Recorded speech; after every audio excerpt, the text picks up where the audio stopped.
ஐயா வணக்கங்க ஐயா. வணக்கம் வணக்கம் ஐயா, இன்னைக்கு நம்ம பார்க்கக்கூடியது காலபுருஷ தத்துவப்படி 7ஆம் ராசியாக இருக்கக்கூடிய துலாம் ராசி. அதை பத்தி சொல்லுங்க. அதுக்கு முன்னாடி துலாம் ராசியில் இருக்கக்கூடிய இந்த லோகோ தராசு இருக்கு, அதையும் பத்தி சொல்லுங்க. இந்த உலகத்துக்கு துலாம் என்ன கருத்து வச்சிருக்கு?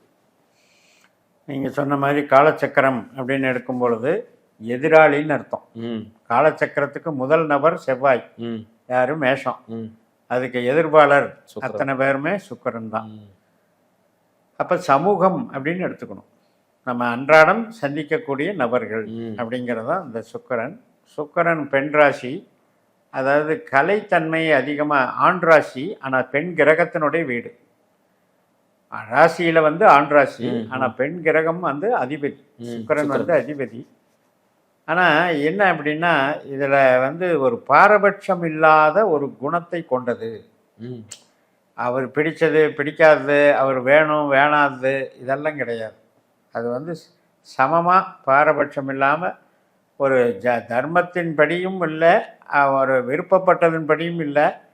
ஆனால் வந்து எனக்கு எதுக்கு வம்பு, நான் வந்து நடுவில் நின்றுக்கிறேன் அப்படின்னு நிற்கிறது தான். ஏன்னா 12 ராசியில் சமமாக இருக்கிறது இது ஒன்று தான், கரெக்டாக சென்டரில். கண்டிப்பாக.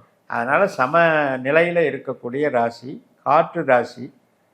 எளிதில் புரிஞ்சுக்குவாங்க. கிராஸ்பிங் பவர் ஜாஸ்தி, ரொம்ப அட்ராக்டிவ் பவர் ஜாஸ்தி. கலை சார்ந்த விஷயங்களும் வரும். ஆமாம், ரொம்ப ரொம்ப வந்து சமூகம் சார்ந்த அத்தனை விஷயங்களுக்கும் இவங்க வந்து முன்னால் நிற்பாங்க.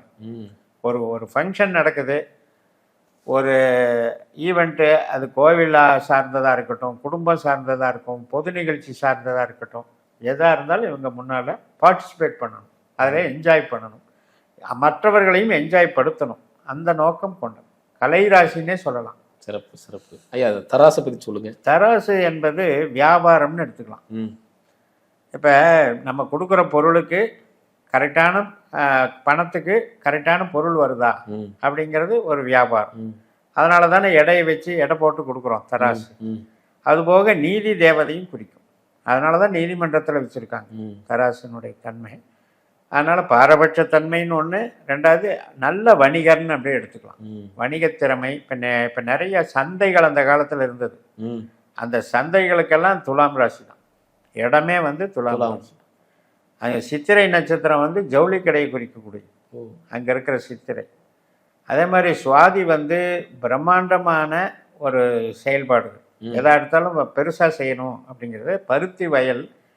இப்போ அந்த காலத்துலலாம் துணி நெய்யறதுக்கு பருத்தி தானே வியாபாரம்.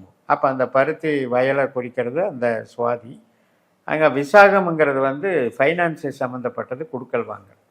இது எல்லாமே கொண்டது தான் துலா. சிறப்புங்கய்யா. ஐயா, இப்போ இந்த துலா ராசியில் பிறக்கணும் அப்படின்னா நம்ம என்ன கர்மா வாங்கிட்டு வந்துருக்கோம்?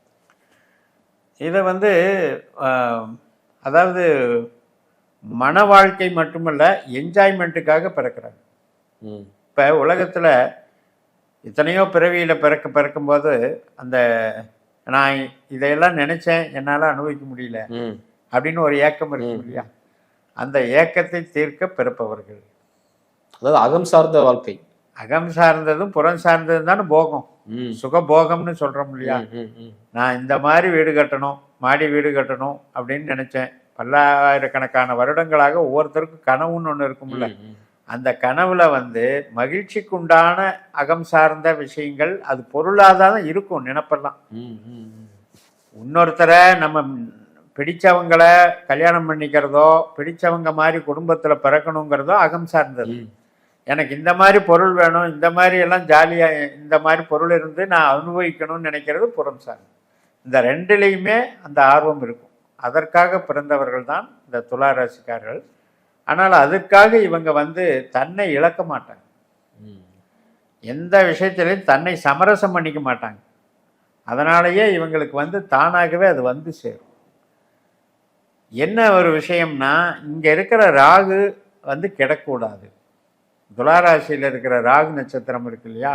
அவன் யார் ஒரு துளாராசியில் பிறக்கவங்களுக்கும் அந்த ராகு கெட்டு போயிட்டா மைண்டு வந்து நிறைவேறாத ஆசைகளை மறுபடியும் தூண்டி அது வேலை பார்க்குது, இந்த பிறவியில் பிரயோஜனம் இல்லைன்னு சொல்ல வருது.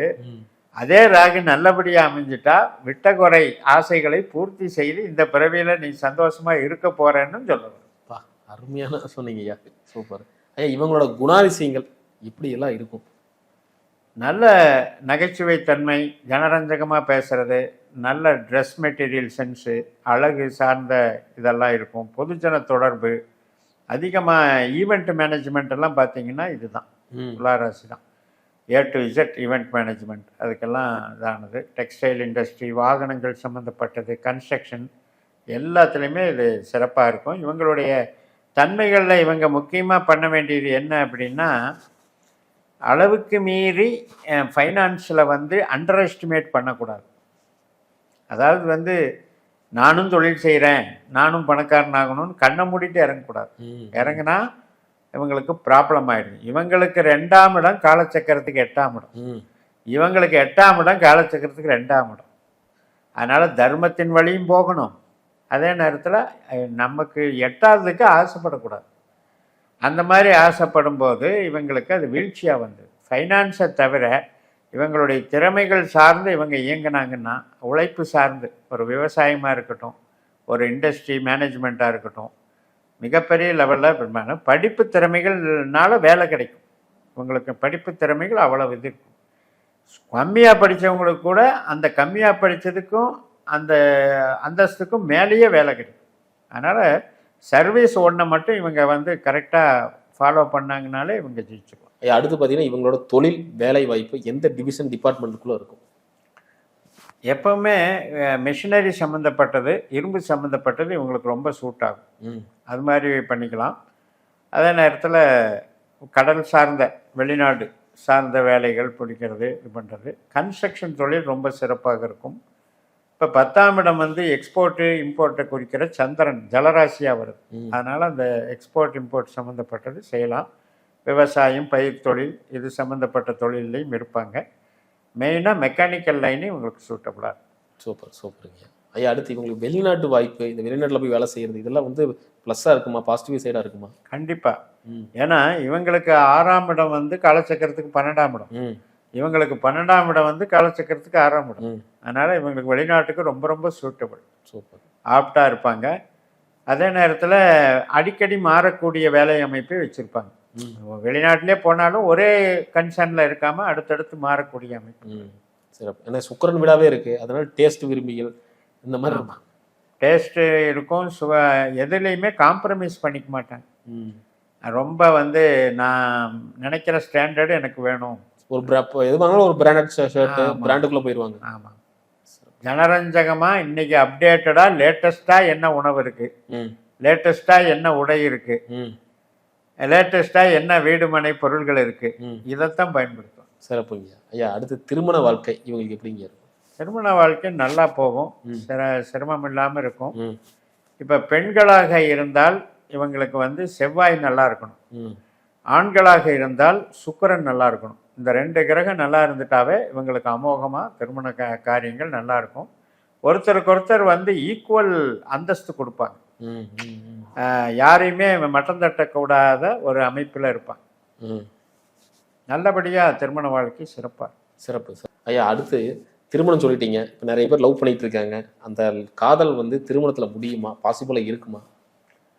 இவங்களுக்கு அது ஒரு பிராப்தம் இருக்குது, நல்லா இருக்குது. நான் முதல்ல சொன்ன மாதிரி இந்த ஆண்களானால் செவ்வாய் சுக்கிரன், பெண்களானால் செவ்வாய், இது வந்து கெடாமல் இருந்தால் லவ் சக்ஸஸ் ஆகும், நல்லாவும் இருப்பாங்க, லைஃப் லாங் நல்லா வாழக்கூடிய அமைப்பு இருக்கும். இது கெட்டு போகும்போது இப்போ வந்து 8ல் செவ்வாய் 8ல் சுக்கிரன் இந்த மாதிரி இருக்கும்போது தான் ப்ராப்ளம் வருது.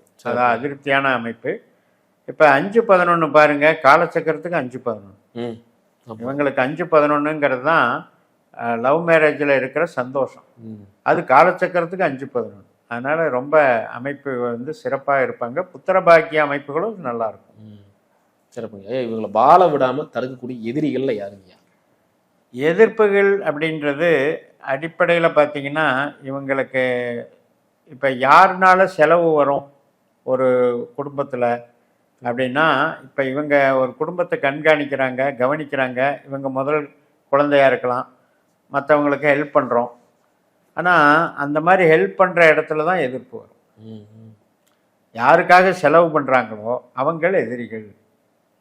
அப்படி இன்னொரு மாதிரி எடுத்துக்கலாம், யாருக்காவது கடன் இறக்கப்பட்டு கொடுத்தாங்கன்னா அவங்க எதிரிகள்.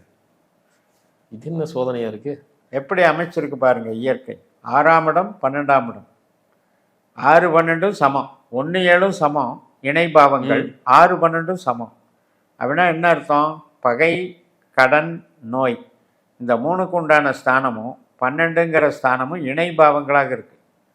அப்போ அதனால இவங்க வந்து அந்த மாதிரி பணப்புழக்கத்துக்கே போகக்கூடாது. பணம் கொடுத்தால் வராது, வாங்கினாலும் பிரச்சனை, சண்டை, எதிரி ஆயிடுவான். அது அப்படித்தான் எதிர்ப்புகள், பணம் சார்ந்த எதிரிகள்னு வச்சுக்கோங்க. சிறப்பு ஐயா. உங்களுக்கு வண்டி வாகன யோகம்லாம் எப்படிங்க? சிறப்பாக இருக்கு. கௌரவமாக இருக்கணும்னு வண்டி வாங்குவாங்க. ஓ. ஊரில் வந்து என்னையும் மதிக்கணும், தனித்துவமாக தெரியணும் அப்படிக்குன்னே வீடு கட்டுவாங்க.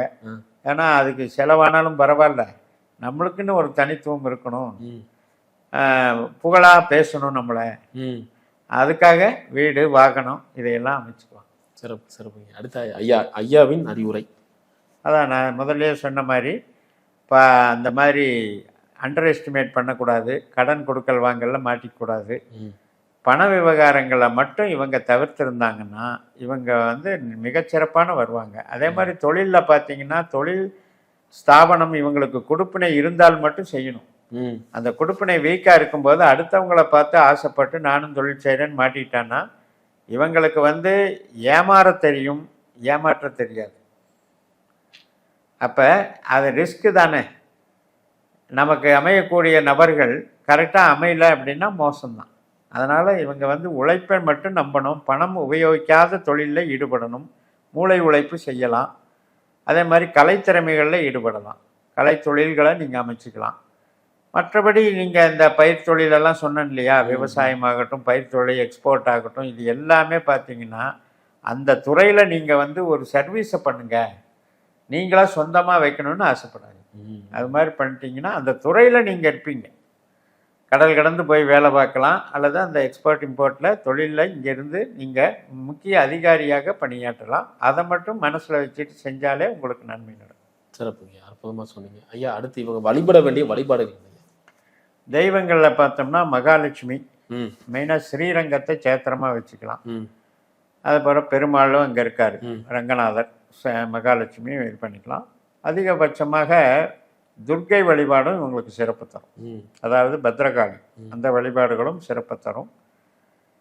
பொதுவாக வந்து தெய்வம் அப்படின்னு எடுக்கும்போது என்னுடைய ஆஸ்பெக்டில் என்னுடைய அஸ்ட்ராலஜியில் நான் சொல்ல வர்றது ஒரு ராசிக்காக தெய்வம் அப்படிங்கிறத விட்டுட்டு உங்கள் கோரிக்கை என்ன, உங்கள் ஜாதகத்தில் உங்களுக்கு என்ன ப்ராப்ளம், அந்த ப்ராப்ளத்துக்கு என்ன தீர்வான தெய்வம் அப்படி எடுக்கிறது தான் முறை. ஜென்ரலாக எல்லாத்தையும் எல்லாம் கொடுக்கணும்னு நினைக்கக்கூடாது. கண்டிப்பாக. இப்போ ஜோதிடமே அப்படி தான் நான் பார்க்குறது. எனக்கு நல்லா இருக்கான்னு கேட்பாங்க, நான் திருப்பி எதுக்கு நல்லா இருக்குன்னு கேட்குறீங்கன்னு கேட்பேன். எந்த விஷயத்துக்குன்னு ஒரு கேள்வி வரும்போது தான் ஜோதிடம் கரெக்டான பதிலை சொல்லுமோ இல்லையா. ஜென்ரலாக கும்பிடுறதுங்கிறது ஆரோக்கியம் தானே. இப்போ ஆரோக்கியத்துக்கு நீங்கள் மகாலட்சுமி சரி, துர்கை சரி, காளி சரி, இதெல்லாம் கரெக்டு. இப்போ நாளைக்கு இதையே போய் தொழிலுக்கு பயன்படுத்தக்கூடாது. அப்போ தொழிலுக்கு வந்து உங்கள் தனிப்பட்ட ஜாதகத்தில் எந்த கிரகம் உங்களுக்கு தொழில் கிரகம்னு பார்த்து அதுக்குண்டான நட்சத்திர நாட்களில் அதுக்குண்டான தெய்வத்தை வழிபடணும். நீங்கள் வந்து இப்போ பொதுவாக சொல்லிடுவீங்க, மற்றவங்களும் அது கொஞ்சம் தெளிவாக தெரிஞ்சுக்கணுங்கிறதுக்காக இதை கண்டிப்பாக கண்டிப்பாங்க. ரொம்ப ரொம்ப நன்றிங்க ஐயா, ரொம்ப சொன்னீங்க. மீண்டும் அடுத்த காலையில் சந்திக்கலாம்.